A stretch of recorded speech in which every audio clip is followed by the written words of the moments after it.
Invito a que se pongan de pie, a cambiar un poquito de posición. Primero vamos a orar y a medida que avanzamos con el mensaje hacemos al revés. Hoy no comenzamos con la lectura, sino con el desarrollo. ¿Sí? Oremos. Le damos gracias, oh Dios, una vez más. Es un día especial y precioso para nosotros. Cada vez que nos reunimos como iglesia, anhelamos estar aquí, anhelamos cantar, anhelamos tu presencia especial en nuestros corazones, bendiciendo nuestras vidas. Anhelamos oír tu palabra, anhelamos el compañerismo también y aprovechar estos medios de gracia que tú has dispuesto para nuestra edificación, nuestra confrontación, también para que el pecador pueda venir a los pies de Cristo. Gracias por la Escritura en este momento, en la cual deseamos que tú la utilices en cada corazón y al finalizar el mensaje pueda tener un impacto en nuestras vidas, pueda cambiar nuestra forma de pensar, nuestra forma de verte obrar, y en el día a día, en la semana también, tenga una implicación lo que escuchamos en esta tarde. Así que pedimos tu bendición, oh Dios, en el precioso nombre de Jesús. Amén. Bueno, pueden tomar asiento. Es un solo mensaje que abarca el capítulo 9 y 10. No quise abarcar los dos porque eran muchos juntos, así que vamos a hacer en dos mensajes. Es un solo mensaje en dos oportunidades, ¿sí? El domingo que viene, Dios mediante, continuamos con el capítulo 10, ¿sí? Así que bueno, vamos a analizar el capítulo 9 y a medida que nosotros avanzamos, vamos a ir leyendo también las porciones, ¿no? Ahora, qué hermoso, por lo menos lo fue para mí, volver a una narración que comprende un mensaje que ya hemos escuchado en otras oportunidades, o un atributo de Dios que ya hemos visto nosotros varias veces desde este púlpito, ¿no? A pesar de los tantos detalles que vamos a observar aquí, culturales, ocasionales y hasta cómicos, podemos decir, para nuestro contexto, si hay algo que sobresale aquí, es la soberanía de Dios, es su providencia, queridos hermanos, porque si bien, ¿qué quiere el autor mostrar? Cómo Saúl llega al reinado, ¿verdad? Cómo Israel pasa de una teocracia a la monarquía, eso por un lado. Pero el texto, hermanos, como observan, no está construido alrededor de la grandeza de Saúl, ni siquiera alrededor de la necesidad del pueblo, sino alrededor de un Dios que gobierna silenciosamente cada escena. Como siempre, Dios es el protagonista en esta narración, en esta historia que vamos a prestar atención, ¿no? Ahora, si uno lee, no sé si alguien ha leído el capítulo hoy o en otros momentos, si uno lee aún con poca atención, se da cuenta que no hay milagros espectaculares aquí, visibles, ¿verdad? Dios no está abriendo un mar rojo, no está descendiendo fuego del cielo, no hay nada espectacular, ¿verdad? No hay nada visible. Todo ocurre en el plano de lo cotidiano. Un padre envía a su hijo a buscar animales que se le habían perdido, un siervo da un consejo, unas jóvenes indican un camino y un profeta que justo llega en el momento exacto, ¿no? Y sin embargo, todo está perfectamente sincronizado. Esto es como un gran rompecabezas divino en el que cada pieza encaja perfectamente. Y lo interesante es que la voluntad del hombre no está siendo vulnerada.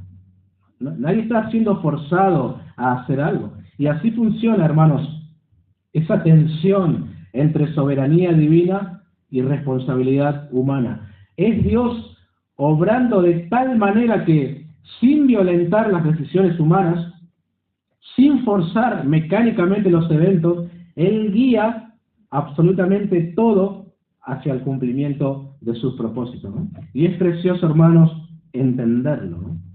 Porque muchas veces nosotros esperamos, o a lo mejor vemos a Dios obrar solamente en lo extraordinario, una conversión estrepitosa, una sanidad sobrenatural, haciendo cosas fuera de lo común. Pero este pasaje nos invita a ajustar nuestra teología práctica, hermanos. Dios está tan presente en lo extraordinario como en lo ordinario. Y necesitamos aprender a ver a Dios en lo cotidiano. Porque a decir verdad, la mayor parte de nuestro tiempo, ¿en qué está ocupado? En el hogar, en el trabajo, en el estudio, fuera del ámbito de un culto, de una oración o de cosas que asociamos con la iglesia. Y allí es donde Dios está escribiendo la mayor parte de nuestra historia. En conversaciones simples, retrasos inesperados, en cambios de planes, puertas que se abren, otras que se cierran, y en la mayoría de los casos ni siquiera estamos pensando en que Dios está detrás conduciendo nuestro móvil hacia su propósito eterno, ¿no? Tal como en este relato. Saúl está preocupado por las asnas perdidas de su padre.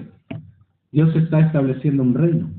Saúl piensa que está resolviendo un problema doméstico. Dios está cumpliendo un plan nacional. Y si se quiere también un plan redentor, porque esto es parte. Saúl cree que su día terminó en fracaso y Dios está iniciando una nueva etapa en la historia de Israel. Eso es lo que necesitamos aprender a ver nosotros.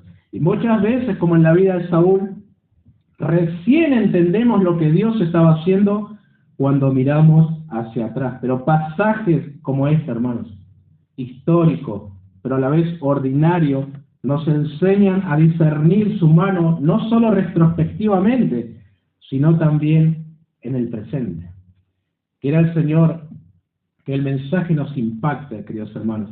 Mi intención es que pueda ser útil en nuestra vida cotidiana, confiando en los planes de Dios, confiando en su providencia, reconociendo su gobierno en los asuntos ordinarios y nosotros respondiendo también con obediencia, fe, gozo, sensibilidad a su dirección, ¿no? Porque no se trata solamente de entender cómo Dios obra. Ah, qué lindo el atributo de Dios, como lo describe la Biblia.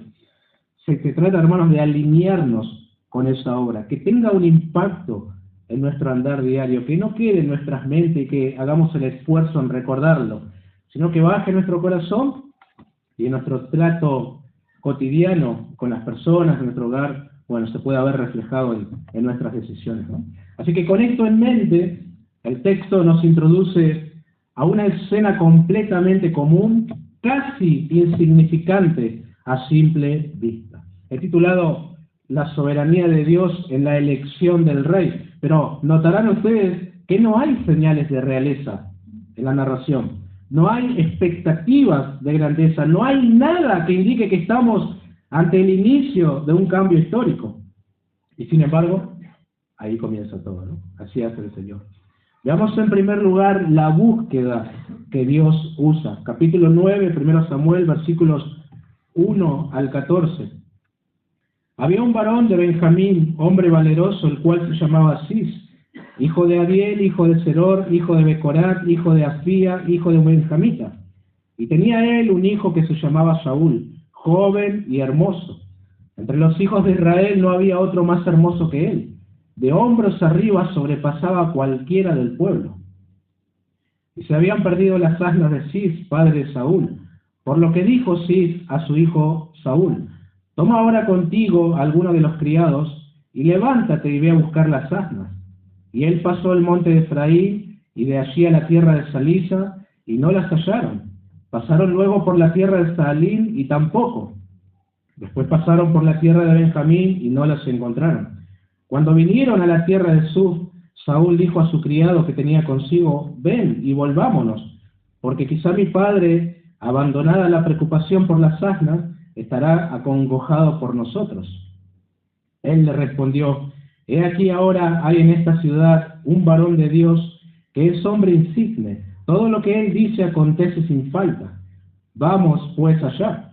Quizá nos dará algún indicio acerca del objeto por el cual emprendimos nuestro camino.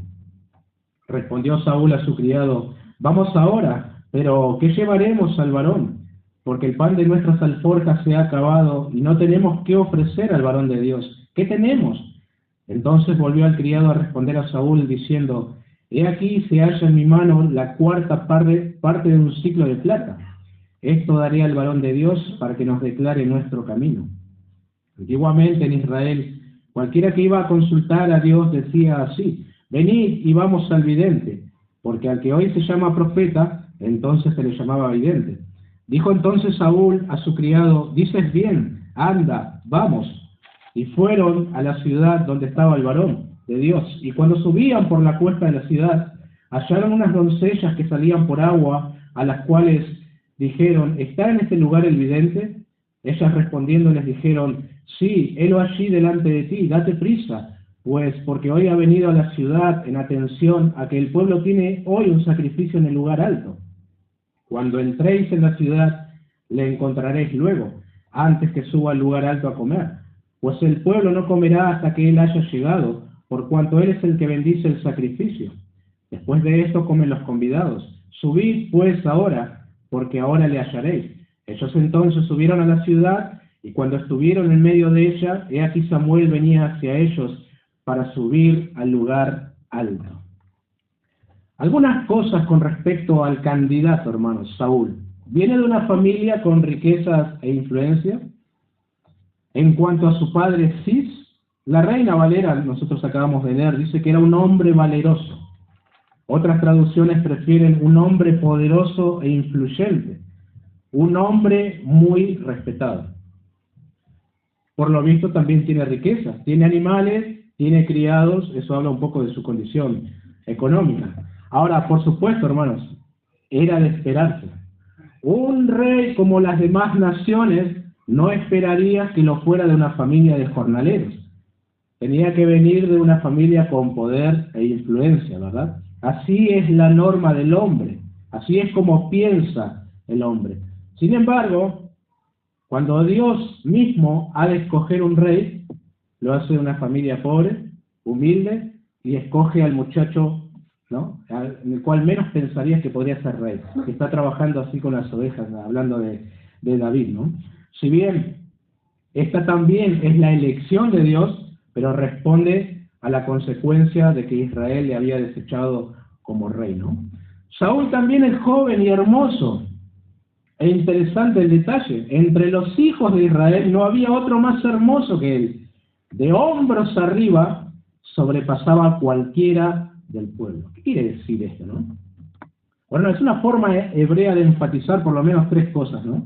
Altura notable, presencia física imponente y apariencia destacada. Era un modelo Saúl, digamos, el prototipo del líder que cualquiera podía tener en mente y escoger, ¿no?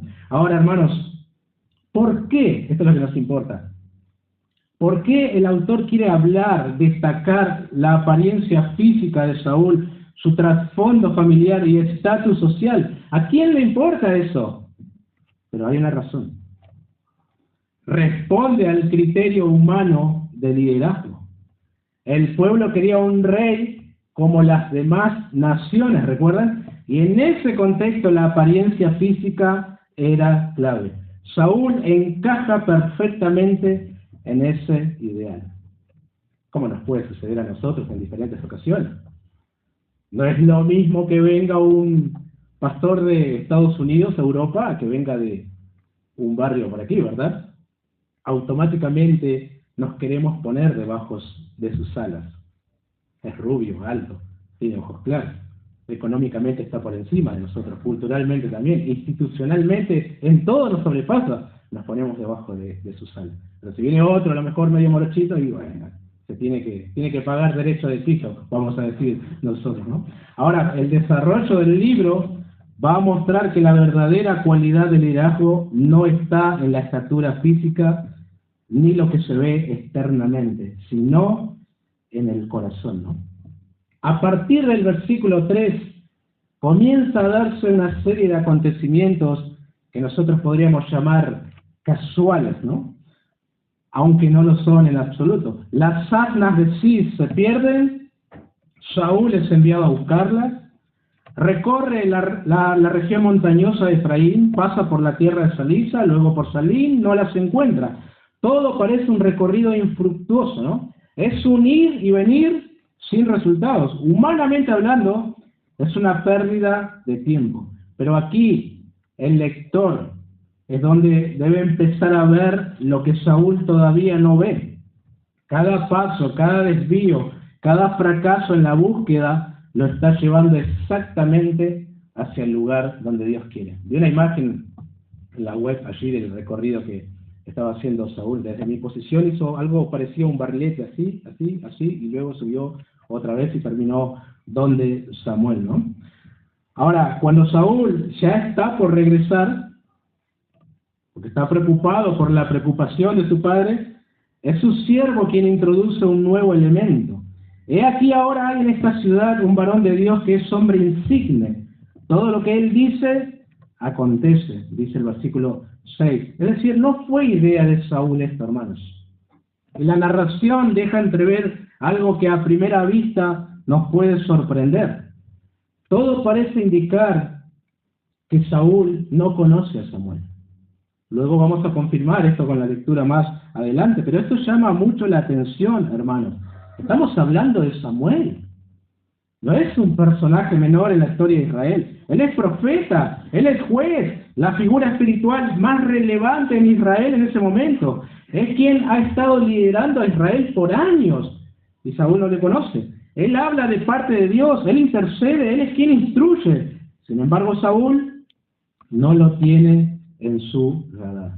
¿Sabe qué comienza a mostrar esto? De alguna manera, la vida espiritual de Saúl, ¿no? Más adelante vamos a ver nosotros que él no tendrá problemas en consultar con una adivina, cosa que estaba prohibida por la ley de Dios, ¿no? Ahora, qué peligro, hermanos, para la nación tener un rey sin discernimiento espiritual. No conocer a Samuel es no reconocer la voz de Dios entre el pueblo. Si él es el profeta, él no es un don nadie. No se trata acá de desconocer a una persona. Es estar desconectado del instrumento que Dios había levantado para guiar, corregir e instruir a Israel. ¿Notan la gravedad de no conocer a Samuel? Me hace pensar en aquellas personas que hoy en día dicen ser cristianos. Y si le preguntás de qué iglesia local sos parte activa, no de ninguna. Entonces, uno se pregunta, ¿cómo puede alguien decir que sigue a Cristo y al mismo tiempo vivir desconectado del cuerpo que Él mismo estableció? Porque la iglesia, como ustedes saben, no es una opción secundaria en el plan de Dios, no es un agregado para aquel que quiere algo más. Es el medio ordinario que Dios ha determinado para alentar, guiar, corregir, sostener a su pueblo, ¿no? No hay vida cristiana sin iglesia, en otras palabras. Ahora, deciden ir Saúl y su criado donde Samuel, y esta es una narración para prestar atención a los detalles, hermanos. Parte de los instrumentos que Dios utiliza para sus propósitos se encuentra en este criado. Él por lo menos algo sabe sobre Samuel. Claro, no lo ve como un guía espiritual, como un consejero a quien consultar la ley de Dios, un mensajero del Señor. Lo ve como un tipo que sabe adivinar y por lo general no le erra, acierta todas sus adivinanzas, ¿no? Ahora, lo que quiero mencionar es que muchas veces Dios guía las cosas, obra para nuestro bien y lo hace a través de medios que nosotros consideraríamos secundarios, incluso insignificantes, ¿no? Un criado, ¿qué puede aportar un criado a la causa? Un culto de oración, ¿en qué beneficia? ¿Compañerismo con los hermanos? ¿Los medios de gracia? ¿De verdad Dios obra de esta manera? Piense, por ejemplo, en Naamán, Segunda Reyes 5. Él es un hombre importante, él es el general del ejército sirio, es un hombre con poder, pero leproso. ¿Quién introduce la solución a su problema? Una muchacha hebrea, cautiva, sin nombre, ¿verdad? Que le dice que vaya a ver al profeta. Si rogase mi Señor al profeta, y a través de esa voz aparentemente insignificante, Dios encamina la sanidad de Naamán. Piensen en el libro de Esther. Hay un imperio allí. Hay decisiones reales, decretos, pero el punto de inflexión humano viene cuando un hombre insignificante, Mardoqueo, habla a Esther. Una conversación, una exhortación, un momento preciso, y quién sabe si para esta hora has llegado al reino. Dios obrando a través de una relación.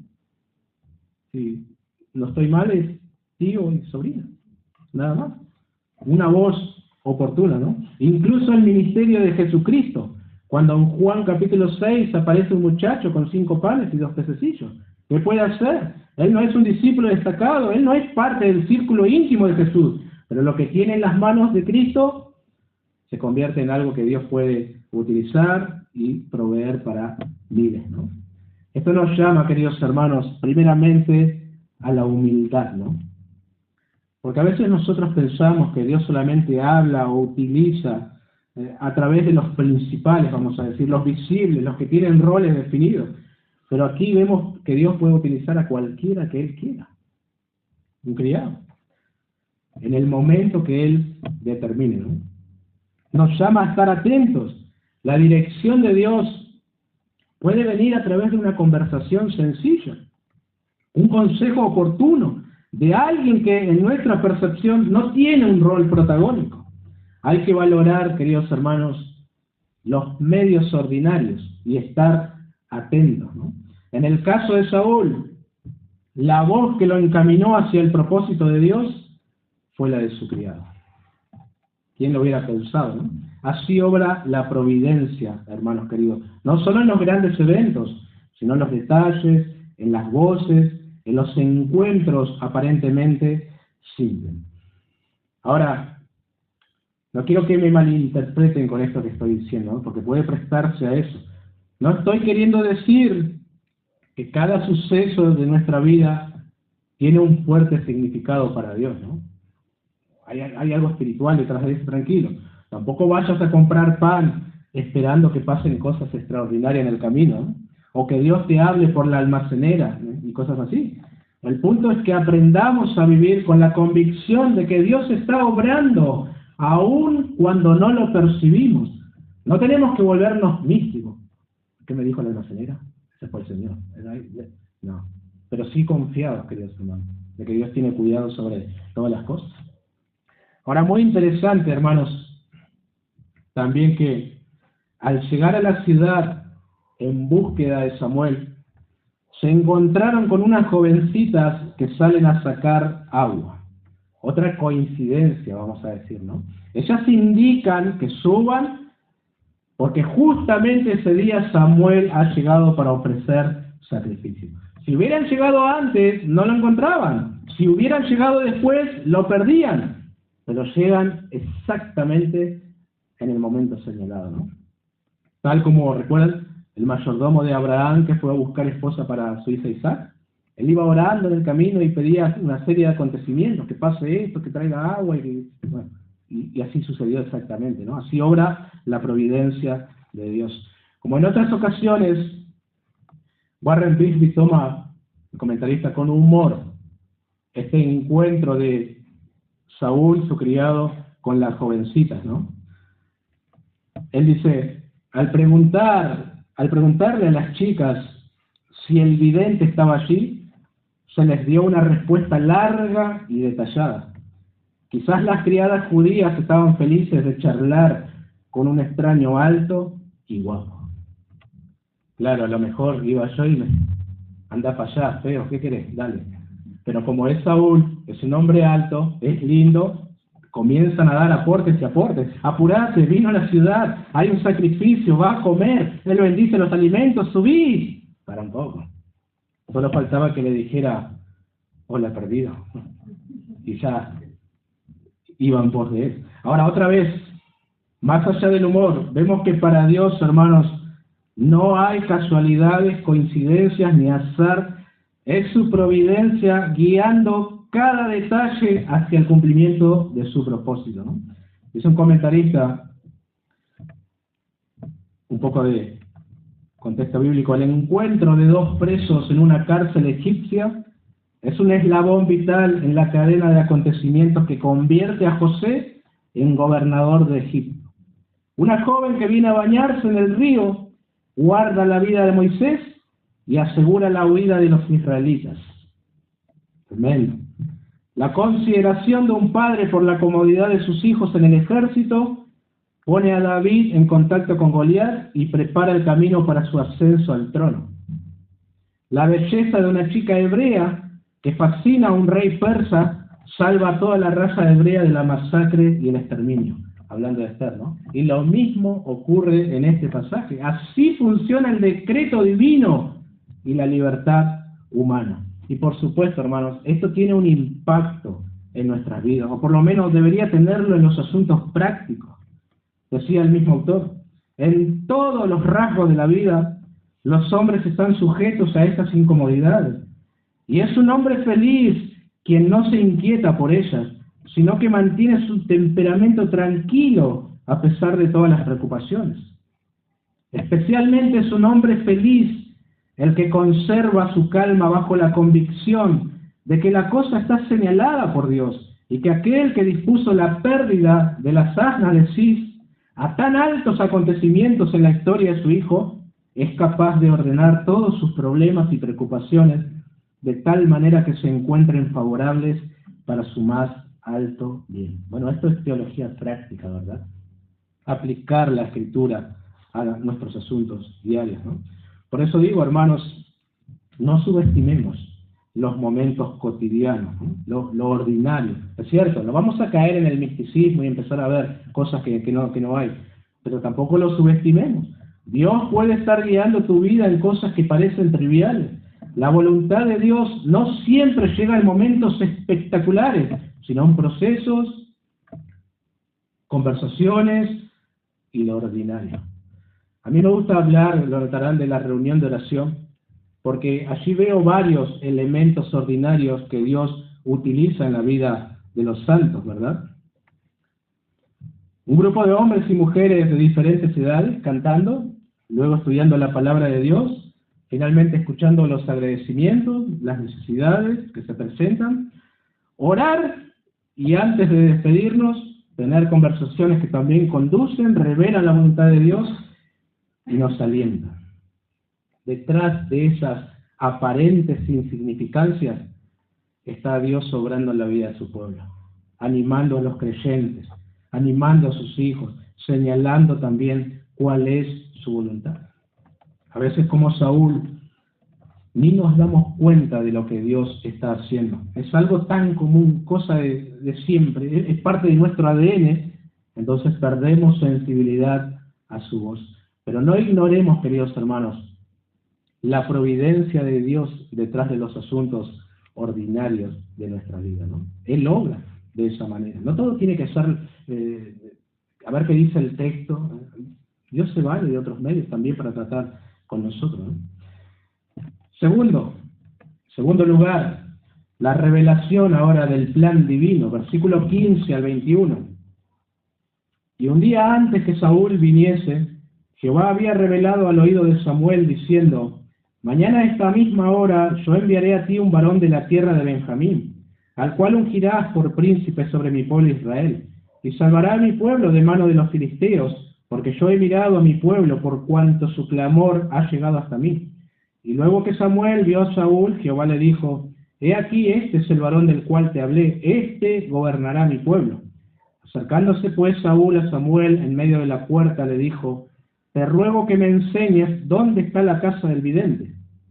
Y Samuel respondió a Saúl diciendo: yo soy el vidente, sube delante de mí al lugar alto, y come hoy conmigo, y por la mañana te despacharé y te descubriré todo lo que está en tu corazón. Y de las asnas que se te perdieron hace ya 3 días, pierde cuidado de ellas, porque se han hallado.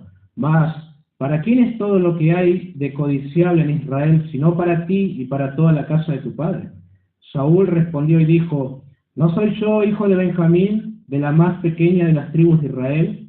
¿Y mi familia no es la más pequeña de todas las familias de la tribu de Benjamín?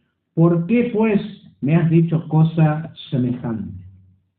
Los versículos 15 y 16 muestran la otra cara de la moneda, ¿verdad? Todas las supuestas coincidencias en la vida de Saúl respondían al decreto divino, sin que fuera anulada la voluntad de él, ¿verdad? Dios había hablado a Samuel el día anterior, y noten que había fijado con precisión el momento: mañana a esta hora. Y antes de que Saúl llegue, Dios lo anunció: yo lo enviaré. Es decir, Saúl no se autopostula, Dios lo había enviado. La narración, hermanos, deja claro que lo que parecía contingente estaba ordenado. Además, Dios declara de antemano el propósito: salvará a mi pueblo de mano de los filisteos. El motivo también: he mirado a mi pueblo por cuanto su clamor ha llegado hasta mí. Qué tremendo es esto, ¿no? porque la elección del rey era producto de que el pueblo había desechado a Dios como su rey y querían a alguien visible. Aún así, Dios toma eso, no es que lo convierte parte de su plan, ya era parte del mismo, sin ser él el responsable del pecado de Israel y sin ser estos forzados a hacerlo. ¿Y cómo funciona esto? La verdad que no lo sé y no tengo una explicación. Dios hace las cosas de tal manera que todo responde a sus propósitos eternos y el hombre es parte de esto sin que su voluntad se anule. Si alguien lo puede explicar, adelante. Ahora bien, pensando en este encuentro entre ambos, cuando Samuel ve a Saúl, Dios confirma su palabra nuevamente. Este es el varón del cual te hablé. Este gobernará a mi pueblo. Tremendo. Israel quería un rey como las demás naciones, dejando la teocracia. Dios no abandona el trono y sigue llamando a Israel mi pueblo. Bien decía el profeta Jeremías, ¿no? Capítulo 31, con amor eterno te he amado, por tanto te prolongué mi misericordia, ¿no? Es toda la historia de Dios, no la historia de Israel. Israel es simplemente parte, o entra, mejor dicho, en la historia de Dios, ¿no? Ahora, otro principio que puedo notar aquí y extraer es que cuando el asunto es tan importante como el establecimiento de una monarquía, Dios confirma su palabra. Él no deja lugar a ambigüedades, ¿verdad? Por eso necesita hacerlo 2 veces. Ahora, no porque él necesite reafirmarse, sino porque el hombre necesita certeza para obedecer. ¿Recuerdan la historia de Gedeón también? Estoy volviendo hacia atrás. Dios habló a él a través de un ángel, pero él necesitaba una confirmación más. Y se la pide al Señor, y Dios, en su gracia, se la concede, ¿verdad? Eso está en el capítulo 6 del libro de Jueces. Y ahí se ve algo similar a este principio. Dios ya había hablado, ya había dado la orden, ya había establecido lo que había que hacer, pero Gedeón, en su debilidad, en su temor, necesita confirmación, ¿no? Y Dios, en su paciencia, condesciende, ¿no? Bueno, volviendo a Saúl y Samuel, luego que están cara a cara, otra vez, Saúl ni registra a Samuel. Por lo visto, pinta de profeta no tiene Samuel, ¿verdad? Si no, acá está. No tiene. No tiene credenciales, no tiene ropa distinguida. Y luego viene la invitación a una conversación más privada. Pero no sin antes quitar la preocupación que Saúl tenía en su cabeza. ¿Cuál era? Las asnas perdidas de su padre. No quiero volver sin las asnas. Este detalle es importante, hermanos. Dios no ignora lo que ocupa la mente de Saúl. Antes de revelarle algo mayor, ordena aquello que lo inquieta, ¿no? La providencia que ha guiado los grandes movimientos también alcanza lo particular. Qué detallista, ¿no? Pensando en las cosas que están inquietando la mente de Saúl. Vamos a solucionar esto. Las asnas ya están tranquilos, quédate tranquilo. Para que vos seas rey, primero hay que sacar esto de tu cabeza. Así es con nosotros también, ¿no? Con eso resuelto, la escena queda preparada para que Saúl escuche algo que está completamente fuera de su horizonte. Y como notan, hermanos, ustedes que conocen el desarrollo de la historia bíblica, no se ve en este momento a un hombre que luego se convertirá en un hombre altivo y orgulloso, ¿verdad? Y que terminará haciendo daño al pueblo y deshonrando el nombre de Dios. ¿Notan que todo se da en un marco de humildad aquí? Uno lee y dice, qué hombre humilde es Saúl, ¿no? Que se siente pequeño y no aspira a nada. La respuesta lo confirma. Se reconoce como un benjamita, es de una tribu pequeña. Para entender por qué esta tribu es pequeña, hay que leer el libro de los Jueces, sobre todo los últimos capítulos. Es parte de una familia sin mayor peso dentro de ella. No hay resistencia abierta, pero tampoco hay afirmación de sí mismo. Lo que aparece es una conciencia de pequeñez en Saúl. Pero bien decía el comentarista Clark, hermanos, el discurso de Saúl fue demasiado modesto. Ahora era encantadoramente humilde. Pero, ¿quién puede soportar la elevación y la prosperidad? Es cierto, mis queridos hermanos. No es difícil mostrarse humilde en la pequeñez. Lo verdaderamente revelador es cómo responde el corazón cuando es exaltado. En este punto Saúl no tiene poder, no tiene trono, no tiene reconocimiento público. Entonces su discurso es acorde a su situación. Nada de otro mundo. Se percibe pequeño porque en términos visibles lo es, más allá de que tiene pinta. Pero, ¿qué sucede una vez que llega al trono? Lo mismo que pasa con cualquier persona que escala en cualquier área de la vida. Por eso mencionaba la vez pasada, si quieres conocer verdaderamente el carácter de una persona, dale poder.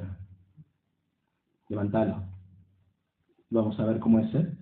Dale a un obrero humilde una posición de privilegio en la fábrica. Eso lo he vivido, ¿no? Qué humilde era después. Era re arrogante.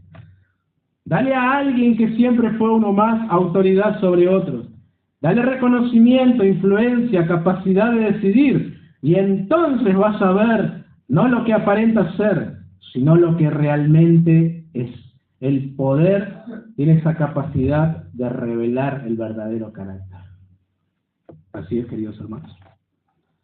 Saúl se lo ve muy humilde, insignificante, se siente para tales palabras, pero luego en el trono tiene celos de un muchacho al cual Dios está comenzando a honrar. ¿Nota? Ahí estaba el verdadero Saúl. Necesitaba llegar solamente al trono, ¿no? En las iglesias puede suceder lo mismo.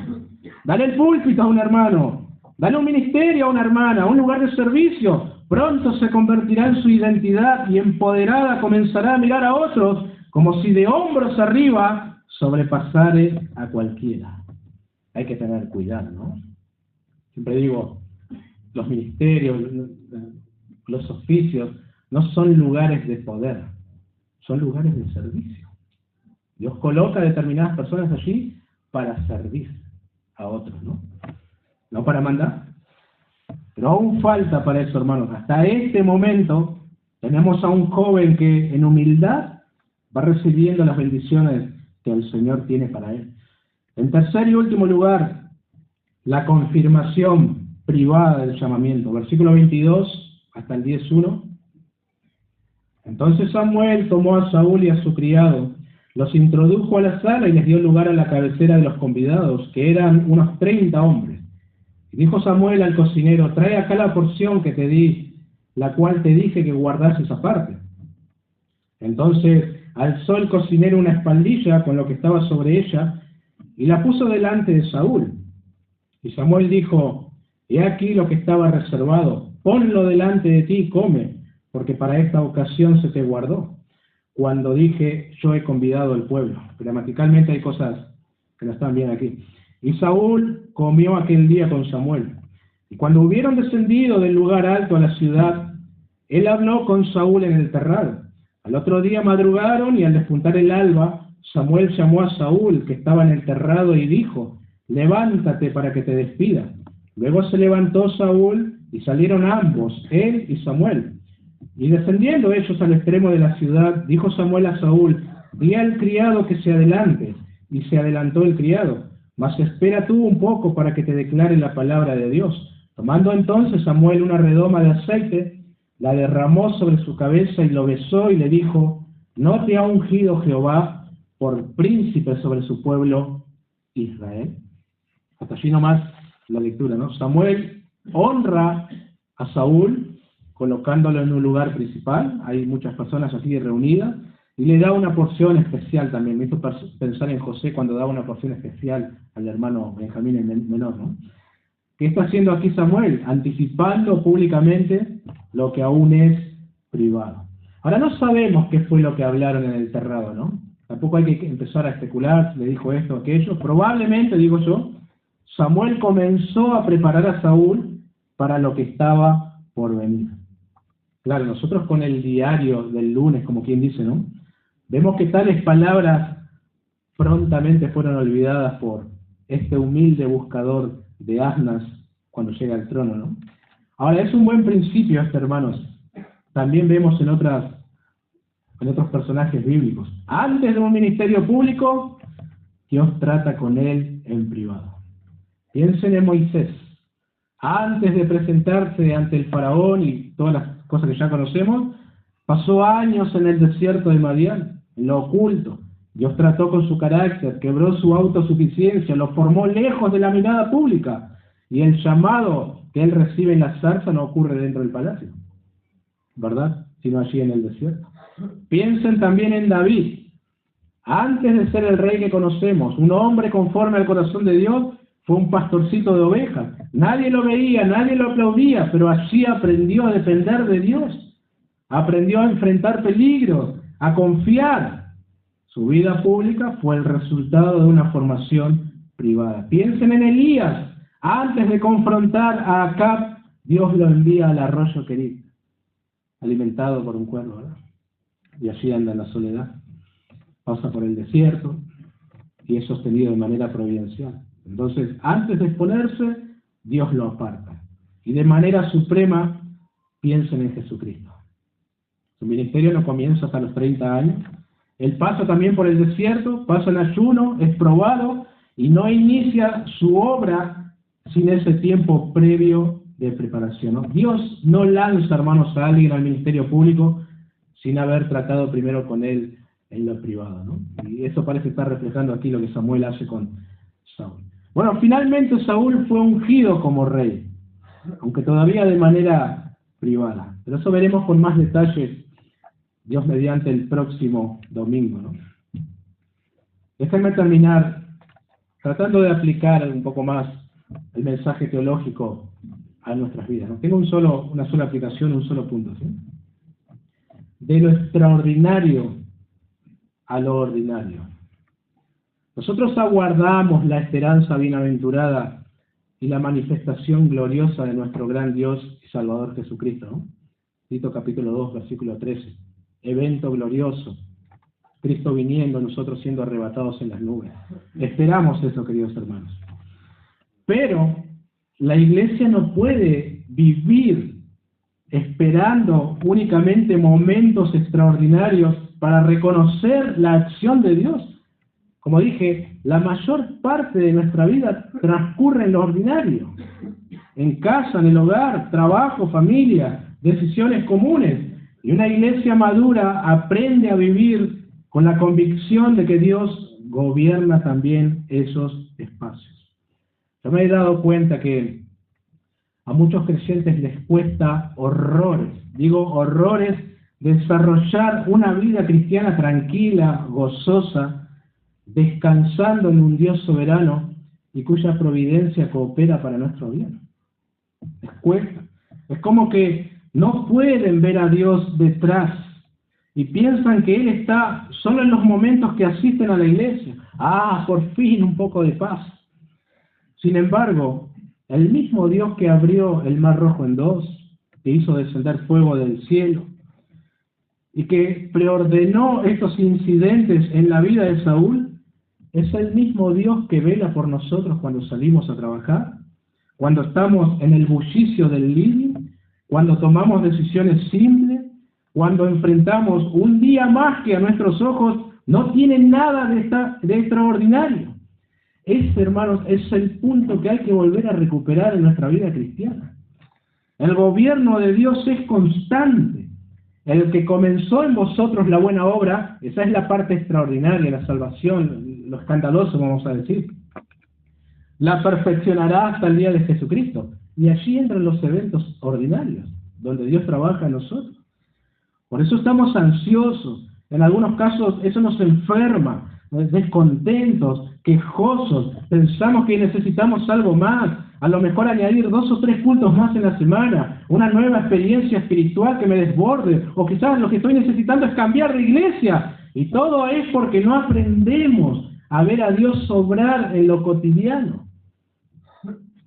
Como que Él está para los grandes acontecimientos del mundo, pero no para cuando tengo que enfrentar una jornada común, una conversación en casa, una decisión laboral, una dificultad en la iglesia, o otra dificultad que no tiene nada de espectacular.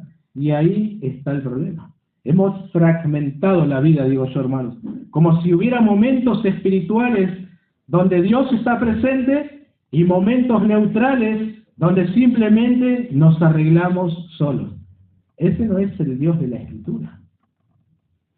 Puede ser un Dios que nos estemos inventando e imaginando cómo actúa, pero no es el Dios de la Biblia, hermano. El gobierno de Dios no se interrumpe, su providencia no se suspende de domingo a domingo cuando tenemos otro culto. No. El lunes está también cuando estás levantando para ir al trabajo. Hay que aprender a vivir convencidos de que Él gobierna fielmente cada detalle de nuestra vida. Y así entregarle nuestras luchas, confesar nuestros pecados, apartarnos de aquello que sabemos que no le agrada y caminar en obediencia. Y vivir siempre gozosos, como manda la Escritura, ¿no? Como decía el apóstol Pablo a los tesalonicenses. Que el Señor nos ayude, hermanos, y se nos siga revelando, ¿no? Le damos gracias, oh Dios, por la Escritura, tan didáctica, tan práctica para nosotros, escrita hace cientos, miles de años, pero tan relevante para lo cotidiano. Qué hermosa tu palabra, oh Dios. Necesitamos que tu Espíritu la aplique en nuestros corazones, y tú seas más precioso para nosotros. Tus atributos, tu carácter pueda descender a nuestras vidas cotidianas y aprender a verte detrás de bambalinas, obrando allí en los asuntos ordinarios de nuestra vida. No dejas de ser nuestro Dios en la semana. No dejas de tener todo bajo control en la semana. Gracias, oh Dios, por la